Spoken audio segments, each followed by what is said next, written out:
challenges interior designers face with budget constraints. अभी तक हम ये सुनते आए हैं कि जब बजट कंस्ट्रेंट होता है तो क्लाइंट को कितना डिफिकल्टी आती है काम कराते हुए इंटीरियर डिज़ाइनर से, but the other side of the coin is interior designers को कितनी प्रॉब्लम्स आती है जब बजट कंस्ट्रेंट होता है. Hi, I'm Sapna Agarwal, Creative Director at ANSA Architecture and Interior Design Consultancy, and today I'm going to talk about challenges as interior designers, what we face with budget constraint.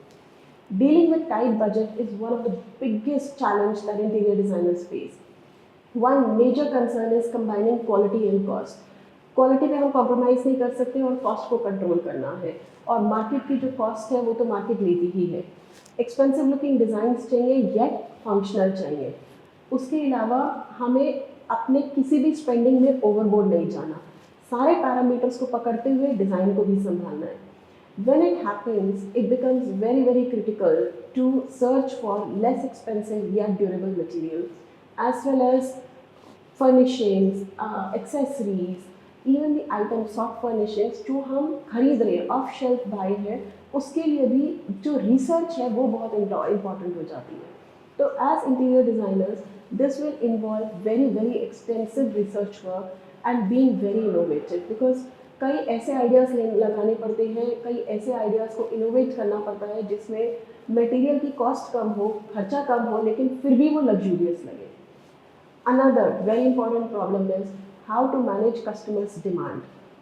जब client की का budget कम होता है and they still want very luxurious finishing, or they want to go after current trends that cannot be achieved into their limited small financial plan. So as a interior designer, it becomes very very important to have an effective communication to fit with what the client wants into the realistic monetary parameters.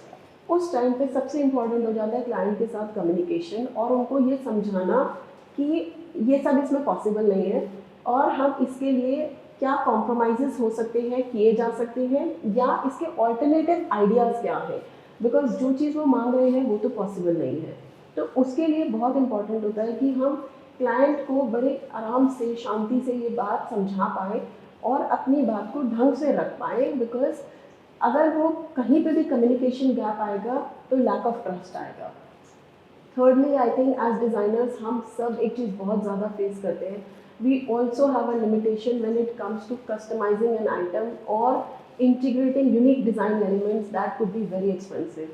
जब कोई बहुत budget friendly home आता है या budget friendly commercial space होती है तो उसमें कस्टमाइजेशन कराना बहुत डिफिकल्ट होता है, because anything that is customised is expensive. जहाँ पे the budget put on such project can make it difficult for them to have an access to custom design furniture as well as very high quality handmade goods.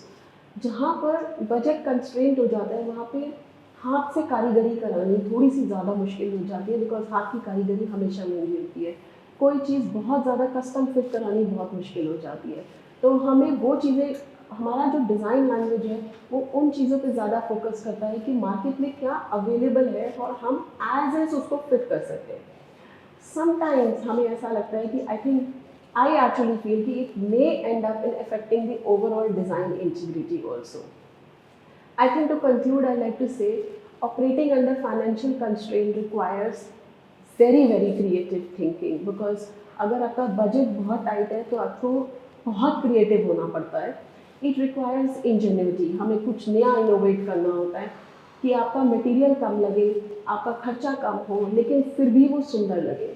And very tough bargaining skills so that हम market से maximum bargain करके product को best discount पे ले पाएँ, ताकि हम कहीं से बजट को फिट कर पाएँ, as to provide a good looking yet practical space which sets within the monetary benefits.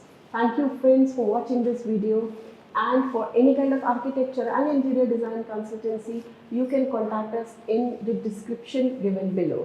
See you in the next video. Bye.